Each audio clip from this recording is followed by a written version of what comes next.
Hello there, welcome back to the channel. And for the absence recently, I know it's been a while between uploads on this channel, and that's purely due to the fact real world work getting in the way of this hobby.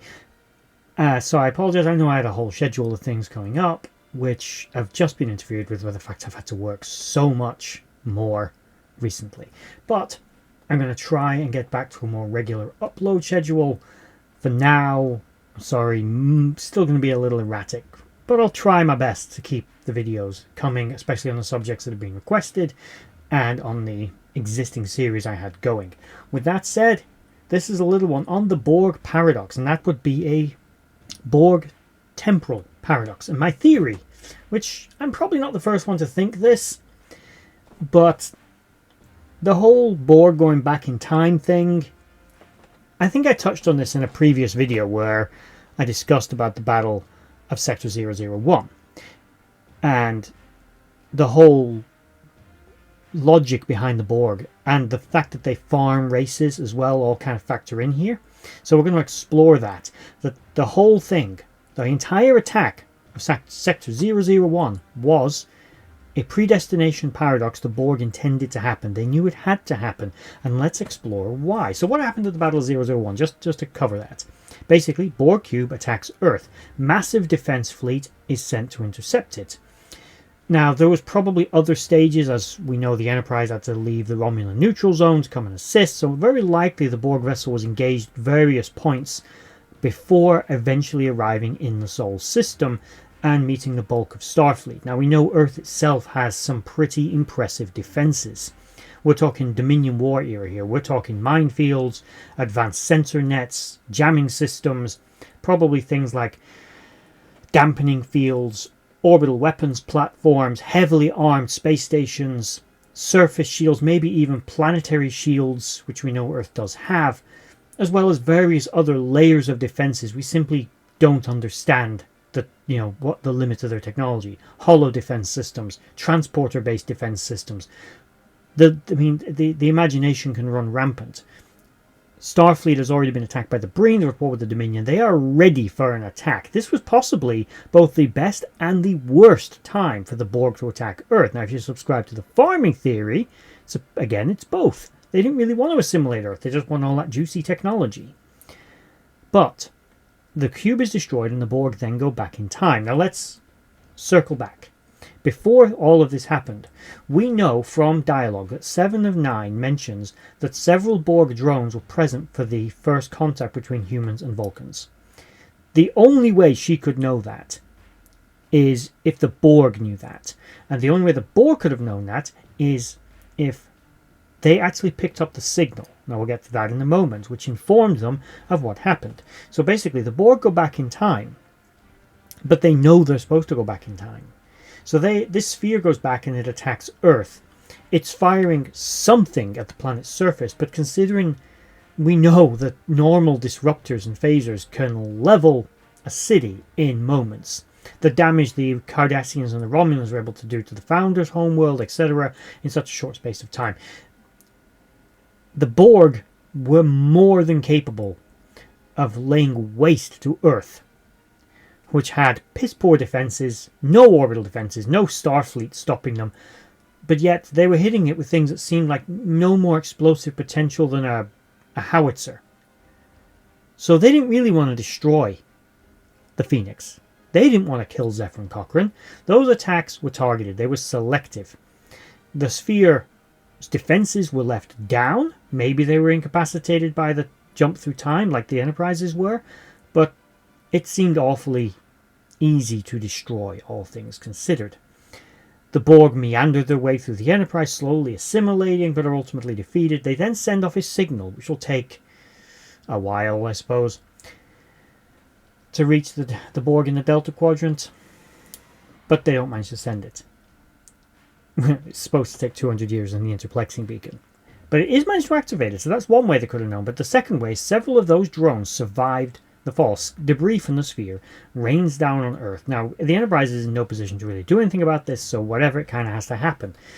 In the 21st century, humans find the debris field. They reactivate the Borg. They get assimilated. Those Borg take over a small human ship. They warp their way out of the system, and the NX-01 is dispatched to intercept them. They assimilate some Rigelians, and they are able to send off a signal to the Borg in the Delta Quadrant telling them about Earth, relaying its information. That information would have contained everything the Borg knew about First Contact, about going back in time, about the events of the Battle of Sector 001. This also could explain the Borg's sort of tentativeness with humans. The Borg cube that first encounters the Enterprise is kind of hesitant about assimilating. It doesn't just assimilate it, it takes a few samples, assimilates a few crew members, does a few scans, but that's because maybe they recognize it. They know what it is, and they're like, right, this maybe isn't the most pivotal and important event in our history, but it's something we know has to happen. So they begin to evaluate humanity. They attack a few outer colonies, and they begin their usual farming method. But instead of just all-out attacking like they do with Species 8472 or Species 116, they send one cube at a time to farm them a little bit, evaluate them, assimilate them, all waiting for this day when it comes that they know they've got to send that cube. So they must have known to send one cube. They also must have known that the Enterprise was pivotal to the battle. So that cube is slowly meandering its way to Earth, taking a hell of a pounding, but isn't going down until the Enterprise rocks up and he's like, target this one area. And Picard knows this just because, he was Borg, he knows their technology, he understands it, whatever. The Borg effectively at this moment, I think, allowed their ship to be destroyed. They were waiting for the Enterprise to arrive. They had that sphere, they had this plan of going back in time, not because they thought we need, and it's a good idea to go back in time and assimilate 21st century humans, because that's of no benefit to the Borg. They knew they had to do it because they had to do it. Because their past selves wouldn't have gained knowledge and wouldn't have taken certain steps that have likely affected Borg development over the last couple of hundred years if they don't do this. So they do this. And ultimately are defeated. Now the events that take place after that, whether they were successful in assimilating the Enterprise, that doesn't really matter.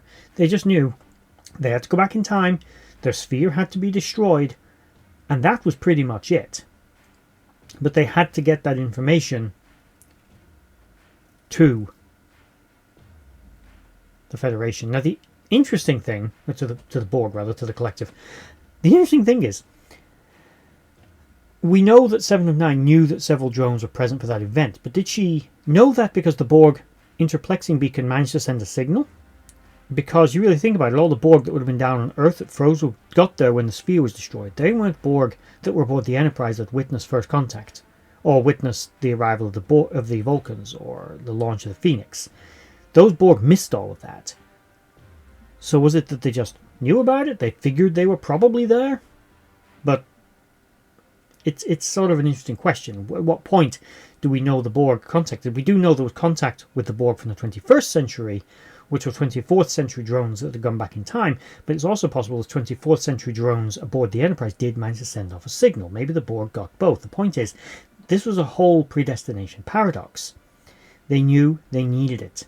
They also, from that, may have gathered much more information about humanity. Voyager's dabblings in the Delta Quadrant, the other such things, contact with the Raven. They must have known about some of this information, knowing that humanity in some way was important to the Borg, and the Federation was important to the Borg around this time. What their future interactions were, maybe not something they will be aware of, but certainly at this point, at this moment, all these things needed to happen, and the Borg allowed it to happen. They didn't send us fleet of cubes that they could have done. There's a transwarp conduit right on Earth's doorstep. At any moment, they could have spewed forth an armada. They didn't. They send one ship, and that vessel is only there to survive long enough for the Enterprise to arrive, go back in time, see an assimilated Earth, Enterprise come back, destroy the sphere, prevent assimilated Earth, and those Borg go about their merry way, getting destroyed, and then a few survivors in the 21st century, etc., from the 22nd century rather. I may have said 21st century earlier in the video as well, but I'm on a ramble here, stay with me. And so on and so forth. So basically, this whole thing was something the Borg knew was going to happen and knew it had to happen. And they therefore set up the scenario to allow it and make sure that it happened. Possibly even why the Queen was there. because the Queen wasn't really necessary for the assimilation of Earth. Why was she there? She's not. We know the Queen is sometimes present for planetary assimilations. It's sometimes something she does. There's also a theory that there is perhaps more than one Queen within the Borg collective, although I don't personally subscribe to that. It is possible. We know that single Queens, could they use Sakaran transporter technology to escape.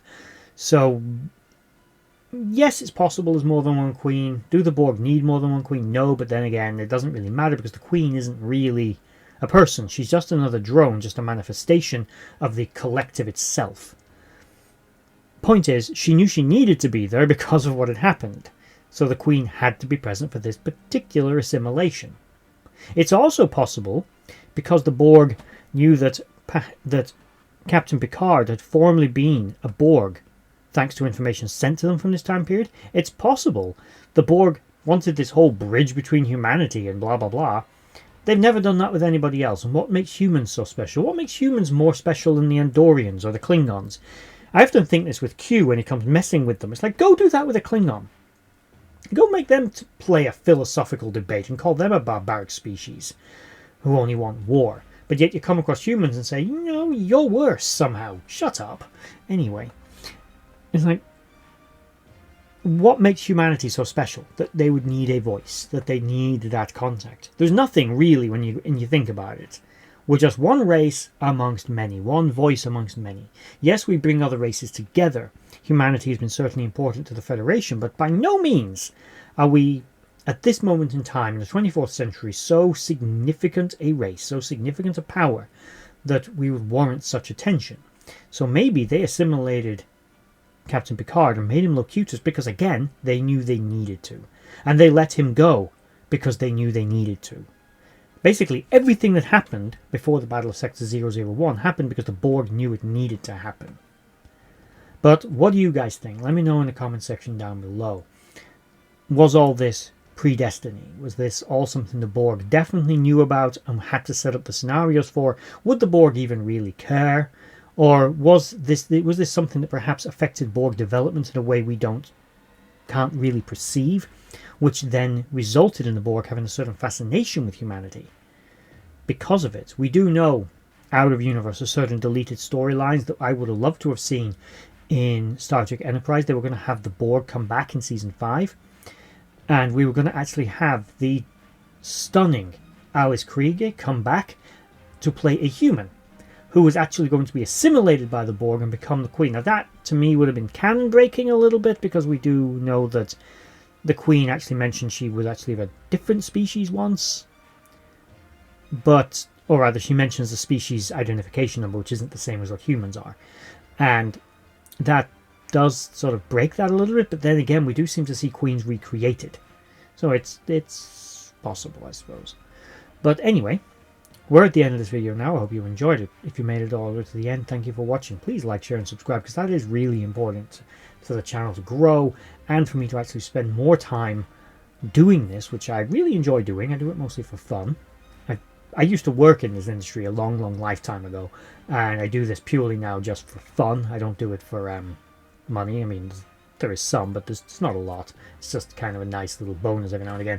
It is mostly for fun, so if you guys are enjoying it, please like, share and subscribe. And with that said, bye bye.